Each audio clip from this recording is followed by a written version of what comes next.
Hello बच्चों, आज हम पढ़ेंगे class 6 maths chapter 1 knowing our numbers NCERT के लास्ट के कंसेप्ट। आज जो है चैप्टर फिनिश हो जाएगा। आज हम क्वांटिटी को डिस्क्राइब करने के लिए जो यूनिट्स होते हैं वो हम पढ़ेंगे, लेंथ, वेट और कैपेसिटी के लिए। बहुत ही सिंपल तरीके से मैंने टेबुलर फॉर्म में आपको समझाने की कोशिश की है, आपको बिल्कुल क्लियर हो जाएगा। इससे पहले के कंसेप्ट देखने के लिए आप YouTube वीडियो के लिंक जो है वो डिस्क्रिप्शन बॉक्स में प्रोवाइडेड है, वहां क्लिक करके देख सकते हैं। तो पहले के कंसेप्ट आपको क्लियर हो जाएंगे। आज ये चैप्टर फिनिश हो जाएगा, उसके बाद फिर हम एक्सरसाइज 1.2 और 1.3 अगली YouTube सेशन में करेंगे।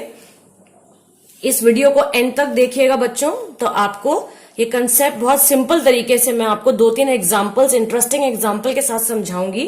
तो चलिए शुरू करते हैं।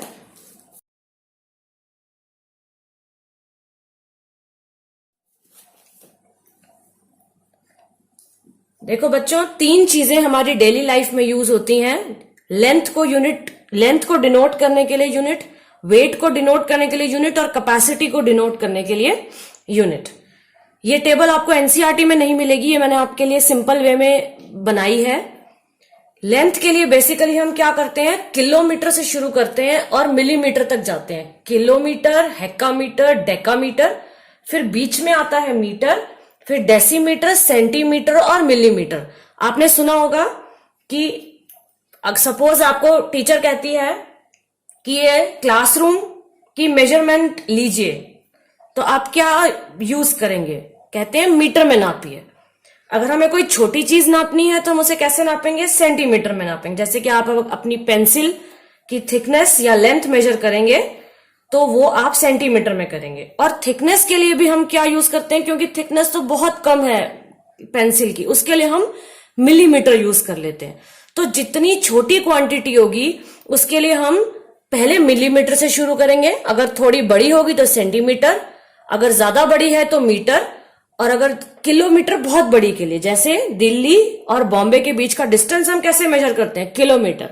आपने सुना होगा, कहा जाता है कि 250 किलोमीटर लंबा सफर करके मैं दिल्ली से बॉम्बे तक गई। तो ये है लेंथ के यूनिट।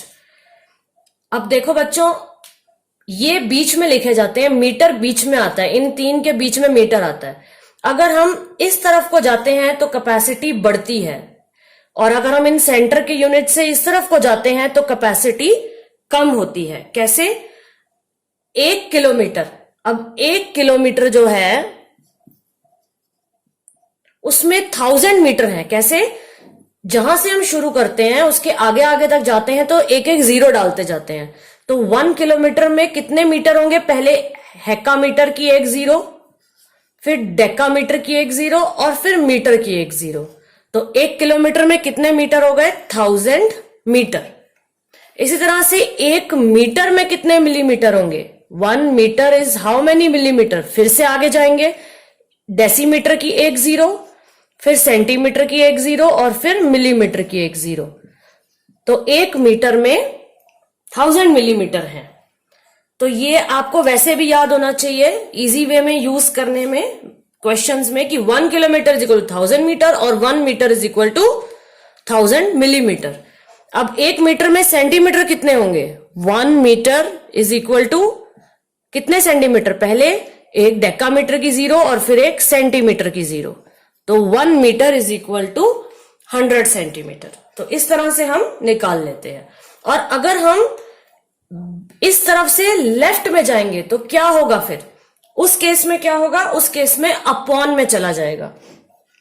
कैसे जाएगा अपॉन में? डिवाइड में कंसेप्ट चला जाता है। अगर मीटर को किलोमीटर में कन्वर्ट करना है तो 1 मीटर में कितने किलोमीटर? तो 1 अपॉन, फिर से वही 0, 1 जीरो, फिर इसकी दूसरी 0 और फिर किलोमीटर की तीसरी 0। तो 1 मीटर में कितने किलोमीटर है? 1 अपॉन 1000 किलोमीटर है। तो अगर हम राइट को जाते हैं किलोमीटर से तो 0 मल्टीप्लाई होते जाते हैं, और अगर हम इस तरफ से राइट से लेफ्ट में जाते हैं तो जीरोस डिवाइड में जाते जाते हैं। ये सबसे बड़े यूनिट है और ये जो है ये सबसे छोटे यूनिट है, और ये तीनों जो हैं ये बीच में आते हैं।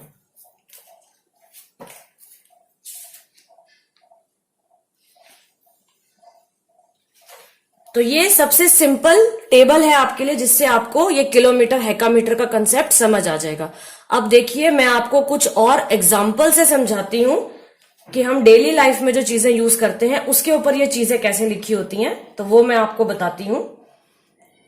ये देखो बच्चों, ये है सबसे सिंपल तरीके से समझने का एग्जाम्पल। ये देखिए, ये लिम्का की बॉटल है, कितनी बड़ी बॉटल है ये देखिए। तो इस पे क्या लिखा है? लीटर। अगर हमें बड़ी चीज रिप्रेजेंट करनी हो तो हम क्या यूज करते हैं? लीटर। अब देखिए, ये ऑयल की बॉटल है, छोटी है, तो छोटी बॉटल के लिए हमने क्या सिंबल यूज कर लिया? ml। तो छोटा से क्वांटिटी है, लिक्विड है, तो ml यूज करेंगे छोटी क्वांटिटी के लिए। ml का हम ग्राम में भी लिख सकते हैं, वो ये डिफरेंट तरीका है, मगर आपको समझाना यह चाह रही हूं कि छोटी क्वांटिटी है लिक्विड में तो ml यूज किया, बड़ी बॉटल है, बड़ी क्वांटिटी है तो लीटर यूज किया। अब देखिए, वेट का एग्जांपल देके लेंथ का एग्जांपल देखते हैं। ये देखिए, centimetre, arm size 22 to 42 centimetre. तो जब हम मेजरमेंट लेते हैं, लेंथ लेते हैं, तो वो हम सेंटीमीटर में ले लेते हैं, क्योंकि हमारे हाथ का साइज सेंटीमीटर जितना आएगा तो हमें ये सिंबल यूज करने में आसानी होगी। तो इस तरह से बच्चों इन सिंबल्स का हमारी डेली लाइफ में यूज होता है। नेक्स्ट टॉपिक है एस्टिमेशन। अब हमें किसी चीज का एस्टिमेशन करना हो, नंबर को राउंड ऑफ करना हो, तो हम कैसे करते हैं? मैं आपको एक स्टार टेबल की फॉर्म से समझाती हूं, आपको क्लियर हो जाएगा कि हम नंबर का एस्टिमेट कैसे करते हैं। ये हमारे पास रूलर है, रूलर मतलब फुट्टा जिससे हम नापते हैं। यहां पे हमने 259 नंबर से शुरू करके और 270 तक मार्क कर लेने हैं। 259, फिर 260, फिर 261, फिर 262, 263, 264, 265, 266, 267, 268, 269, 270। ये हमने रूलर से, स्केल से मेजर्स कर लिए, मार्क कर लिए। हमने यहां पे एक स्टार लगा दिया है, उसके बाद 263 पे एक स्टार लगा दिया है, 267 पे एक स्टार लगा दिया और 269 पे एक स्टार लगा दिया। अब हमें बच्चों एस्टिमेशन में क्या फाइंड करना है? वो पूछते हैं कि 260 के पास कौन सा नंबर है, 260 के कौन सा नियरर नंबर है, कौन सा स्टार जो है वो 260 के क्लोजर है। तो हम कैसे निकालेंगे? देखिए, 0 to 4 जब होता है तो हम उस नंबर को राउंड ऑफ करके 0 ही ले लेते हैं।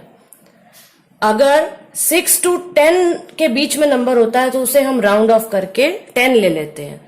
और 5 अगर नंबर है तो 5 को भी हम जनरली 10 ही ले लेते हैं। अब ये देखिए, यहां पे स्टार जो है वो 265 से पहले है, 5 वाले सेंटर से पहले है। तो 260 के पास कौन से स्टार सबसे ज्यादा पास होंगे? 261 और 263। ये वाले स्टार पास नहीं है, ये वाले स्टार 260 के ज्यादा पास है। वैसे भी हमें रूलर के इस फॉर्म से नजर आ रहा है। अब अगर हम कहें कि 270 के पास सबसे पास कौन से स्टार हैं, तो उसमें कौन सा है? 267 और 269। देखिए, 263 और 261 तो दूर है। तो ये होता है राउंड ऑफ, कि अगर हमारे को 261 और 263 को राउंड ऑफ करना हो, आसान बनाना हो अपने लिए, तो हम क्या करेंगे? उसको 260 ले लेंगे, उसको आगे के नंबर नहीं लेंगे, 260 ले लेंगे। इस तरह से अगर हमारे को 267 और 269 को राउंड ऑफ करना है तो हम क्या करेंगे? हम उसको 270 ले लेंगे, क्योंकि वो 270 के पास है। तो इस चीज को कहते हैं राउंडिंग ऑफ द नंबर्स। इससे हमारे को कैलकुलेशन करने में आसानी हो जाती है। हम क्यों करते हैं राउंडिंग ऑफ? क्योंकि इससे हमारे को कैलकुलेशन करने में आसानी होती है। अगर कोई 2 डिजिट नंबर है जो सपोज 76 है, इसे हमें राउंड ऑफ करना है तो हम इसके 2 डिजिट नेक्स्ट जो आगे का नंबर होगा 80 टेंस प्लेस पे जो, उस पे राउंड ऑफ कर देंगे। हम इसे 70 नहीं करेंगे राउंड ऑफ। क्यों? क्योंकि ये 5 से ऊपर है। तो देखिए 6 to 10 में नेक्स्ट 10 प्लेस पे जो बड़ा नंबर है उस पे राउंड ऑफ हो जाता है। तो 76 को हम 80 राउंड ऑफ कर देंगे। इसी तरह से अगर 74 है तो उसको हम क्या राउंड ऑफ करेंगे?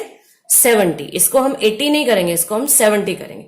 और अगर 75 है तो उसको हम जनरल प्रैक्टिस में 80 ही कर देते हैं, क्योंकि 75 जो है वो 0 के भी पास है और 10 के भी पास है, मगर हम उसको आगे वाले नंबर पे ही राउंड ऑफ कर देते हैं।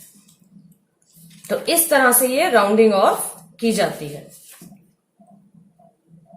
अब मैं आपको एक सम की फॉर्म में ये एग्जांपल समझाती हूं कि राउंडिंग ऑफ करके हमें कैसे आसानी हो जाएगी काउंटिंग करने में।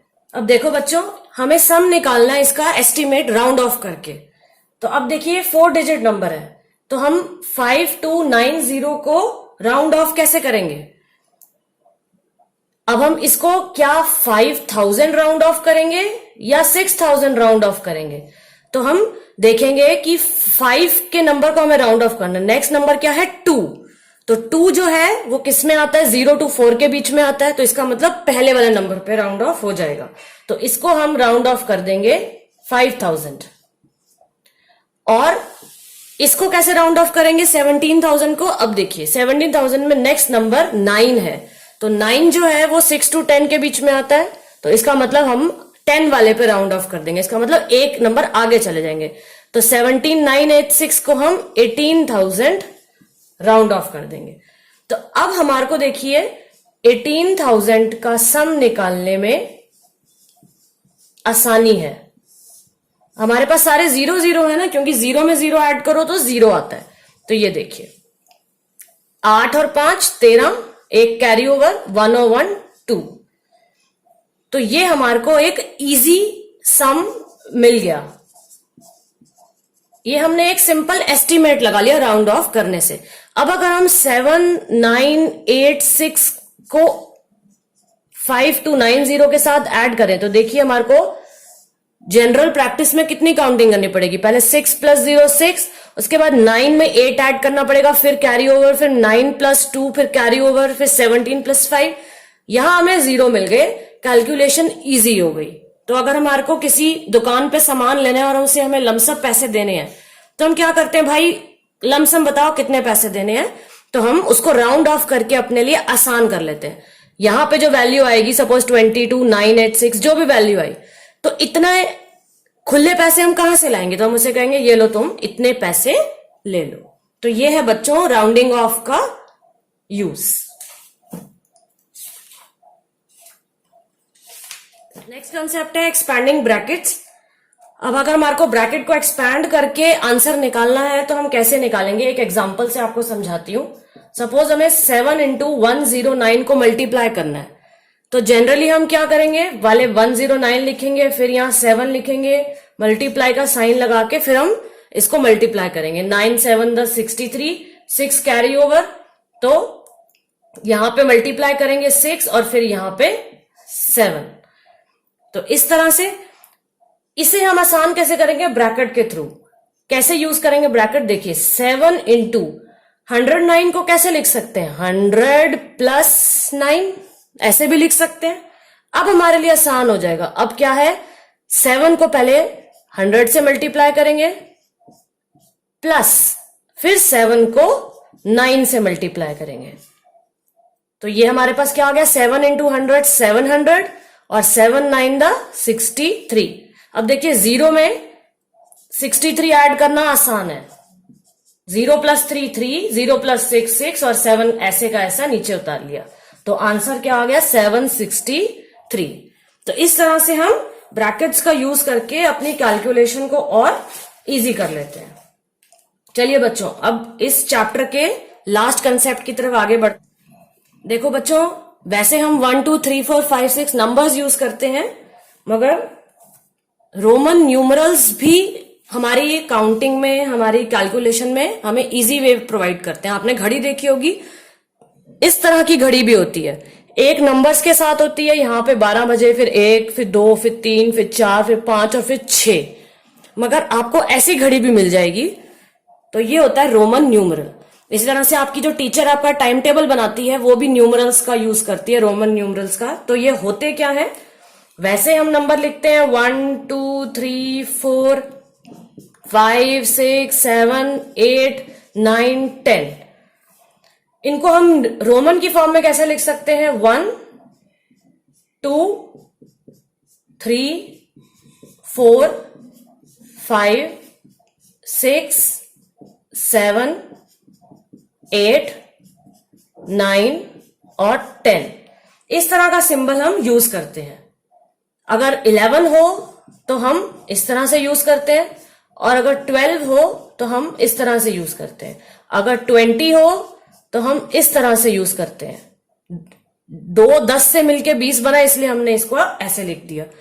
10 और 2 12, तो ये 10 है, और 1 और 2 डंडा, ये 1 और 1, तो ये बन गया 12। तो इस तरह से हम लिखते हैं। अब इससे बड़ा नंबर हो तो हम LCDM ये वाले सिंबल्स का भी यूज करते हैं।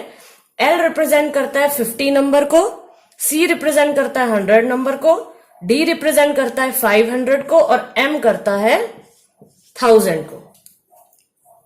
अब इसको लिखने के कुछ रूल्स होते हैं, वो मैं आपको समझाती हूं, तो आपको ये रोमन न्यूमरल और क्लियर हो जाएंगे। तो बच्चों, इसको लिखने के रूल क्या है। रूल नंबर 1, अगर सिंबल रिपीट होता है तो उसकी वैल्यू जो है, जितनी बार वो रिपीट हुआ है उसमें ऐड हो जाएगी। अगर एक सिंबल रिपीट हुआ है तो उसकी वैल्यू जितनी बार वो रिपीट हुआ है ऐड हो जाएगी। ये 1 है, ये बेसिकली 1 2 बार लिखा है, तो ये क्या बन गया है, 2। तो हम 2 को रोमन में ऐसे रिप्रेजेंट करेंगे। एक और एग्जांपल लेती हूं, ये है 2 बारी 10, तो ये क्या सिंबल बन गया है, 20। तो इसका मतलब जो सिंबल जितनी बार यूज होगा उसकी वैल्यू उतनी उसमें ऐड हो जाएगी। ये है रूल नंबर 1। रूल नंबर 2 है कि जो सिंबल्स V, L और D हैं वो कभी रिपीट नहीं होते। इन सिंबल्स को हम रिपीट नहीं करते हैं। रूल नंबर C है, ये इंपॉर्टेंट है बच्चों, कि अगर सिंबल स्मॉलर वैल्यू का राइट साइड में है, अगर सिंबल स्मॉलर वैल्यू का राइट साइड में है और जो सिंबल बड़ी वैल्यू का ग्रेटर साइड में है, तो उसकी वैल्यू ऐड हो जाती है। कैसे, देखिए, ये 5 का सिंबल है और ये 1 का सिंबल है, तो इसने क्या बना दिया, 6। तो अगर हमें 6th क्लास लिखनी हो रोमन में तो हम उसको ऐसे लिखते हैं, 5 और 1 6।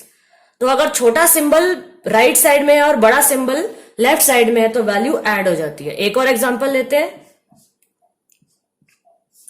ऐसे लिखा हमने, तो ये क्या सिंबल है, एक तो 10 है, ये वाला 10, और ये क्या है, 2 बार हमने 1 यूज किया है, तो ये क्या बन गया, 10 11 12। तो हमें 12th क्लास रिप्रेजेंट करनी है तो हम ऐसे करेंगे। तो ये है 3rd रूल, और ये इंपॉर्टेंट है ये रूल। उसके बाद 4th रूल क्या है,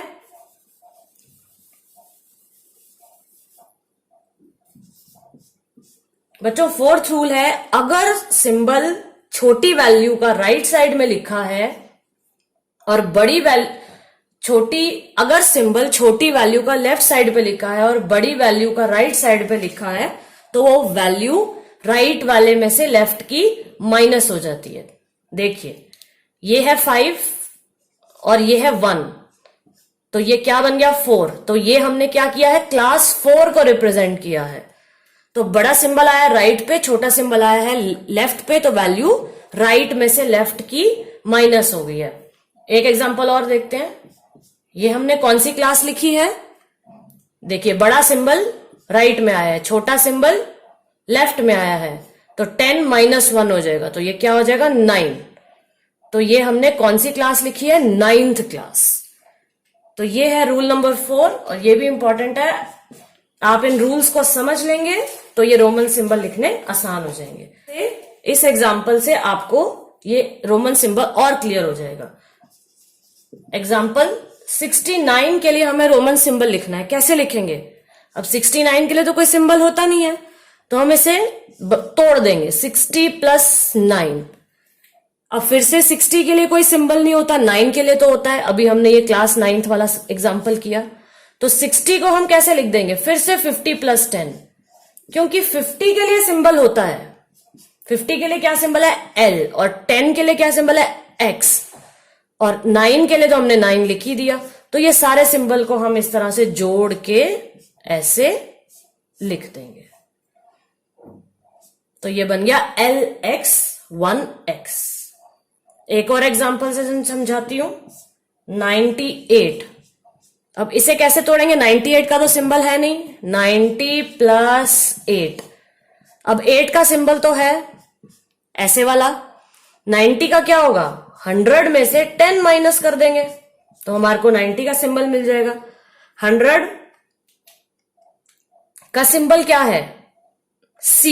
तो अब देखिए माइनस हो रहा है तो C बाद में आएगा, और 10 जो है वो पहले आएगा, और साथ में 8। यहां पे हमने रूल नंबर 4 लगाया, यहां पे हमने रूल नंबर 3 लगाया था, क्योंकि यहां ऐड हो रहा था, अब यहां पे माइनस हो रहा था। तो इस तरह से हम रोमन सिंबल्स का यूज करते हैं। तो इसी के साथ बच्चों ये चैप्टर फिनिश हो गया। उम्मीद है आपको आज का ये कंसेप्ट क्लियर हो गया होगा। कोई भी क्वेश्चन है, क्वेरी है, डाउट है तो आप कमेंट बॉक्स में लिख सकते हैं, मैं उसका रिप्लाई करूंगी। और भी कोई डाउट के लिए आप पर्सनली कांटेक्ट करना चाहते हैं तो डिस्क्रिप्शन बॉक्स में मेल आईडी प्रोवाइडेड है, आप मुझे मेल कर सकते हैं, मैं आपको कांटेक्ट कर लूंगी। Thank you very much.